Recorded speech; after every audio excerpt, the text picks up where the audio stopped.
Zimbabwe ಧ್ವಂಸ ಮಾಡಾಕಿದೆ Australia ಟೀಮ್ನ 23 ರನ್ಗಳ ಭರ್ಜರಿ ಜಯನ ಗಳಿಸ್ಕೊಂಡಿದೆ ಜಿಂಬಾಬ್ವೆ. ಎಲ್ಲೋ ಗೈಸ್, ಎಲ್ಲರಿಗೂ welcome back to my YouTube channel my speaks in Kannada. ನಾನು ನಿಮ್ಮ ಪ್ರಜ್ವಲ್. ಇದು Australia versus Zimbabwe T20 match ಇತ್ತು. ಆಸ್ಟ್ರೇಲಿಯಾದವರು ಫಸ್ಟ್ ಟಾಸ್ ಗೆದ್ದು ಬೌಲಿಂಗ್ ಆಯ್ಕೆ ಮಾಡ್ಕೊಳ್ತಾರೆ. ಜಿಂಬಾಬ್ವೆ ಕಡೆಯಿಂದ ಓಪನಿಂಗ್ ಬರ್ತಾರೆ ಬ್ರೈನ್ ಹಾಗೂ ಮರುಮಣಿ ಅವರು ಸಖತ್ತಾಗಿ ಬ್ಯಾಟಿಂಗ್ ಆಡ್ತಾರೆ. ಬ್ರೈನ್ ಅವರು ಸಖತ್ತಾಗಿ 60+ ರನ್ಸ್ನ ಕಾಂಟ್ರಿಬ್ಯೂಟ್ ಮಾಡ್ತಾರೆ ಮತ್ತು ಮರುಮಣಿ ಅವರು ಸಖತ್ತಾಗಿ ಬ್ಯಾಟಿಂಗ್ ಆಡಿ ಒಂದು 30+ ಸ್ಕೋರ್ನ ಕಾಂಟ್ರಿಬ್ಯೂಟ್ ಮಾಡ್ತಾರೆ. 66ಕ್ಕೆ ಫಸ್ಟ್ ವಿಕೆಟನ್ನು ಬೀಳುತ್ತೆ. ಮರುಮಣಿ ಅವರು ಔಟ್ ಆಗ್ತಾರೆ. ಅದಾದಮೇಲೆ ಬರ್ತಾರೆ ಬ್ಯೂರಲ್ ಅವರು ಸಖತ್ತಾಗಿ ಕಾಂಟ್ರಿಬ್ಯೂಟ್ ಮಾಡ್ತಾರೆ ಒಂದು 30+ ಸ್ಕೋರ್ನ. ಅದಾದಮೇಲೆ ಕ್ಯಾಪ್ಟನ್ ಆದಂಥ ಸಿಕಂದರ್ ರಾಜಾ ಅವರು ಬರ್ತಾರೆ. 13 ಬಾಲಲ್ಲಿ 24 ರನ್ಗಳ ಒಳ್ಳೆ ಸ್ಟ್ರೈಕ್ ರೇಟಲ್ಲಿ ಬ್ಯಾಟಿಂಗ್ ಆಡಿ 170 ರನ್ಗಳ ಟಾರ್ಗೆಟ್ನ ಕೊಡ್ತಾರೆ.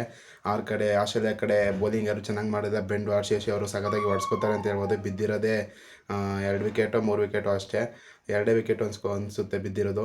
ಅದಾದಮೇಲೆ ಆಸ್ಟ್ರೇಲಿಯಾದವರು ಫಸ್ಟ್ ಬಂದು ಬ್ಯಾಟಿಂಗ್ ಆಡೋಕ್ಕೆ ಬರ್ತಾರೆ. ಜಾಸ್ ಇಂಗ್ಲೀಷ್ ಹಾಗೂ ಮತ್ತು ಟ್ರಾವಿಸ್ ಹೆಡ್ ಅವರು ಸಖತ್ತಾಗಿ ಬೌಲಿಂಗ್ ಮಾಡ್ತಾರೆ ಅಂತ ಹೇಳ್ಬೋದು. ನಮ್ಮ RCBಗೆ ಆಡಿದಂಥ ಹೋದ ವರ್ಷ ಚಾಂಪಿಯನ್ ಆದಾಗ RCBಲಿ ಇದ್ರಲ್ಲ ಬ್ಲೆಸ್ಸಿಂಗ್ ಮುಜರ್ಬಾನಿ ರಿಪ್ಲೇಸ್ಮೆಂಟ್ ಆಗಿ ತಗೊಂಡಿದ್ರು. ಅವರು ಸಖತ್ತಾಗಿ ಬೌಲಿಂಗ್ ಮಾಡಿ 4 ವಿಕೆಟ್ ತಗೊಳ್ತಾರೆ. ಮತ್ತು ಇವನ್ ಬ್ರಾಡ್ಸ್ ಅವರು ಸಖತ್ತಾಗಿ ಬೌಲಿಂಗ್ ಮಾಡಿ 4 ವಿಕೆಟ್ ತಗೊಳ್ತಾರೆ ಅಂತಲೇ ಹೇಳ್ಬೋದು.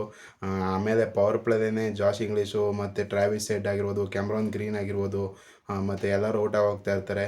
ಅದಾದಮೇಲೆ ಕಾಂಟ್ರಿಬ್ಯೂಟ್ ಬಂದಿದ್ದೆ ಗ್ಲೈನ್ ಮ್ಯಾಕ್ಸ್ವೆಲ್ ಮತ್ತು ಇನ್ನೊಬ್ಬರು ಯಾರು ಮ್ಯಾಥ್ಯೂ ರೈನ್ಸ್ ಅವರು ಸಖತ್ತಾಗಿ ಆಡ್ತಾ ಇರ್ತಾರೆ. ಅದಾದಮೇಲೆ 110ಕ್ಕೆ ಫಸ್ಟ್ ವಿಕೆಟ್ ಬೀಳುತ್ತೆ. ಪವರ್ ಪ್ಲೇದೇ 33 ರನ್ಗೆ 4 ವಿಕೆಟ್ ಬಿದ್ದೋಗಿರುತ್ತೆ ಆಸ್ಟ್ರೇಲಿಯಾದವ್ರದ್ದು. ಅವ್ರು ಇಷ್ಟು ಚೇಸಿಂಗ್ ಆಗೋದೇ ಇಲ್ಲ ಅಂತ ಇರ್ಬೇಕಾದ್ರೆ ಗ್ಲೈನ್ ಮ್ಯಾಕ್ಸ್ವೆಲ್ ಅವರು ಸ್ವಲ್ಪ ಕಾಂಟ್ರಿಬ್ಯೂಟ್ ಮಾಡ್ತಾರೆ. ಒಂದು 30+ ಸ್ಕೋರ್ ಆಡ್ತಾರೆ. ಗ್ಲೈನ್ ಮ್ಯಾಕ್ಸ್ವೆಲ್ ಇದ್ದರು ಅಂದರೆ ಗುರು ನಿಮಗೆ ಯಾವುದೇ ಸ್ಕೋರ್ ಆದರೂ ಕಮ್ಮಿ ಅಂತಲೇ ಅನಿಸುತ್ತೆ. ಯಾಕಂತ ಹೇಳಿದ್ರೆ ನಿಮಗೆ ಅಫ್ಘಾನಿಸ್ತಾನ ಮೇಲೆ ಯಾವ ರೀತಿ ಮ್ಯಾಚ್ನ ಗೆಲ್ಲಿಸಿದ್ರು ಅಂತ ನಿಮ್ಗೆ ಆಲ್ರೆಡಿ ಗೊತ್ತು. ಬಿಗ್ ಶೋ ಮ್ಯಾಕ್ಸ್ವೆಲ್ ಅವರು ಸಖತ್ತಾಗಿ ಬ್ಯಾಟಿಂಗ್ ಆಡ್ತಾರೆ ಅಂತಲೇ ಹೇಳ್ಬೋದು. ಅವ್ರ ಡೇ ಏನಾರು ಆಗಿತ್ತು ಅಂತ ಹೇಳಿದ್ರೆ ಯಾವ ಬೌಲರ್ ಹೆಂಗೆ ಮಾಡಿದ್ರು ಅಷ್ಟೇ, ರಿವರ್ಸ್ ಸ್ವೀಪ್ ಆಗಿರ್ಬೋದು, ಸ್ಲಾಕ್ ಸ್ವೀಪ್ ಆಗಿರೋದು, ಡಿಸೆನಾಗೆಲ್ಲ ಹೊಡೆದಾಕ್ಬಿಡ್ತಾರೆ ಅಂತ ಹೇಳ್ಬೋದು ಗ್ಲೇನ್ ಮ್ಯಾಕ್ಸ್ವೆಲ್ ಅವರು. ಅವ್ರ ಅದೃಷ್ಟ 33 ರನ್ಗೆ ಔಟ್ ಹೋಗ್ತಾರೆ. ಒಂದು ಲಾಂಗ್ ಆನಲ್ಲಿ ಹೊಡೆಯೋಕ್ಕೆ ಹೋಗ್ತಾರೆ, ಅಲ್ಲಿ ಕ್ಯಾಚ್ ಹಿಡಿಯೋಕ್ಕಾಗದೆ 6ಗೆ ಹೊಂಟೋಗುತ್ತೆ.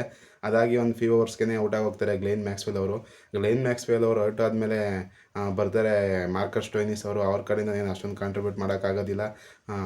ಚೆನ್ನಾಗಿ ಬೌಲಿಂಗ್ ಮಾಡೋದು ಅಂತ ಹೇಳಿದ್ರೆ ಬ್ಲೆಸ್ಸಿಂಗ್ ಮುಜರ್ಬಾನಿ ಮತ್ತು ರಾಯಲ್ ಬ್ರೋಲ್ ಅವರು ಚೆನ್ನಾಗಿ ಬೌಲಿಂಗ್ ಮಾಡ್ತಾರೆ. ಇನ್ನೊಂದು ವಿಕೆಟ್ ರನ್ಔಟ್ ಆಗೋಗುತ್ತೆ. ಮ್ಯಾಥ್ಯೂ ರೈನ್ಸ್ ಅವರು ಸಖತ್ತಾಗಿ ಆಡೋರು ಅಂತ ಹೇಳ್ಬೋದು. ನಿಮಗೆ ಯಾರು ಅಂತ ಕೇಳಿದ್ರೆ ಇಂಡಿಯಾದಲ್ಲಿ ಅಷ್ಟೊಂದು ನಿಮಗೆ ಪರ್ಫಾರ್ಮೆನ್ಸ್ ಬಂದಿಲ್ಲ. ಅವರು BBLಲ್ಲಿ ಸಖತ್ತಾಗಿ ಆಡಿರೋ ಕಾರಣದಿಂದ ಇಲ್ಲಿಗೆ ಹಾಕೊಂಡ್ರು ಅಂತ ಹೇಳ್ಬೋದು ಆಸ್ಟ್ರೇಲಿಯಾ ಟೀಮ್ಗೆ. ಆಸ್ಟ್ರೇಲಿಯಾ ಟೀಮ್ದು ಅರ್ಧ ಸ್ಕ್ವಾಡೇ ಇಲ್ಲ ಗುರು. ಜಾಸ್ ಹೇಜಲ್ವುಡ್ ಇಲ್ಲ, ಫ್ಯಾಟ್ ಕಮಿನ್ಸ್ ಇಲ್ಲ, ಮಿಚೆಲ್ ಮಾರ್ಷ್ ಇಲ್ಲ. ಅವ್ರಿಗೆ ಇಂಜುರಿ ಕನ್ಸರ್ನ್ಸ್ ಇರೋದ್ರಿಂದ ಅಷ್ಟೊಂದು ಟಫಾಗಿ ಕಾಣ್ತಿಲ್ಲ Australia team. Zimbabwe Pakistan beat ಮಾಡಿದ್ರು 2022ಲಿ. 2 ಬಾಲ್ಗೆ 1 ರನ್ನೇ ಬೇಕಾಗಿತ್ತು. ಸಖತ್ತಾಗಿ ಡಿಫೆಂಡ್ ಮಾಡ್ಕೊಂಡಿದ್ರು. ಇಲ್ಲೂ ಕೂಡ ಸಖತ್ತಾಗಿ ಆಸ್ಟ್ರೇಲಿಯಾ ಟೀಮ್ ಹೆಂಗಾದರೂ ಸರಿ ಅಷ್ಟು ಈಸಿ ಅಂತೂ ಇರೋದಿಲ್ಲ ಆಸ್ಟ್ರೇಲಿಯಾ ಟೀಮ್ ಅಂತ. ಯಾಕಂದರೆ ಬೇರೆ ಸತಿ ಕಪ್ ಗೆದ್ದಿರೋವಂಥ ಟೀಮು ಆಸ್ಟ್ರೇಲಿಯಾದವರು. T20 ಒಂದು ಸತಿ ಗೆದ್ದಿರ್ಬೋದು, ಆದರೆ ಕಪ್ ಗೆದ್ದಿರೋವಂಥ ಬೇಜಾನ್ ಅನುಭವ ಅಂತ ಆಸ್ಟ್ರೇಲಿಯಾ ಟೀಮ್ಗಿದೆ. ಆಸ್ಟ್ರೇಲಿಯಾನ ಅಷ್ಟು ಈಸಿಗೆ ಟೇಕನ್ ಫ್ರಮ್ ಗ್ರಾಂಟೆಡ್ ಅಂತ ಹೇಳೋಕ್ಕೆ ಆಗೋದಿಲ್ಲ. ಯಾವುದೇ ಅವ್ರು ಅರ್ಧಂಬರ್ಧ ಟೀಮ್ ಆಡಿದ್ರು ಅಷ್ಟೇ, ಫುಲ್ ಟೀಮ್ ಮಾಡಿದ್ರು ಅಷ್ಟೇ, ಅವ್ರ ಮೇಲೆ ಗೆಲ್ಲೋದು ಅಷ್ಟು ಈಸಿ ಇರೋದೇ ಇಲ್ಲ. ಹಾಗಾಗಿ ಆಸ್ಟ್ರೇಲಿಯಾ ಮೇಲೆ ಗೆದ್ದಿರೋದು ಜಿಂಬಾಬ್ವೆಗೆ, ಅದು 23 ರನ್ಗಳ ಭರ್ಜರಿ ಜಯ.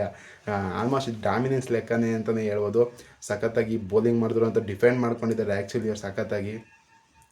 ಬ್ಲೆಸ್ಸಿಂಗ್ ಮುಜರ್ಬಾನಿ ಮತ್ತು ಇವನ್ ಬ್ರಾಡ್ಸ್ ಅವರು ಸಖತ್ತಾಗಿ ಮಾಡಿರೋ ಕಾರಣದಿಂದ ಜಿಂಬಾಬ್ವೆ ಅವರು ಈಗ ಚೆನ್ನಾಗಿ ಆಡಿರೋ ಇಬ್ಬರು ಆ ಗ್ರೂಪಲ್ಲಿ 3 ಜನ ರೇಸಲ್ಲಿದ್ದಾರೆ ಅಂತಲೇ ಹೇಳ್ಬೋದು.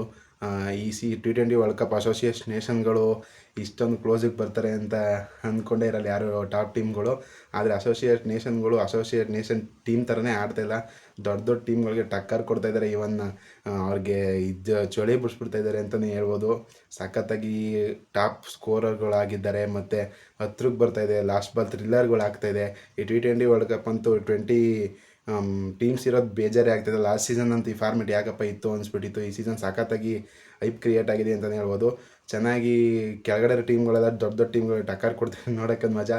ಜಿಂಬಾಬ್ವೆ ಅವರು ಕೊನೆಗೂ 23 ರನ್ಗಳ ಭರ್ಜರಿ ಜಯನ ಗಳಿಸ್ಕೊಂಡಿದ್ದಾರೆ ಆಸ್ಟ್ರೇಲಿಯಾ ಮೇಲೆ. ಈ ವಿಡಿಯೋನ ನಿಮ್ಗೆ ಇಷ್ಟ ಆಗಿದ್ರೆ ಲೈಕ್ ಮಾಡಿ, ಶೇರ್ ಮಾಡಿ, ಸಬ್ಸ್ಕ್ರೈಬ್ ಮಾಡಿ.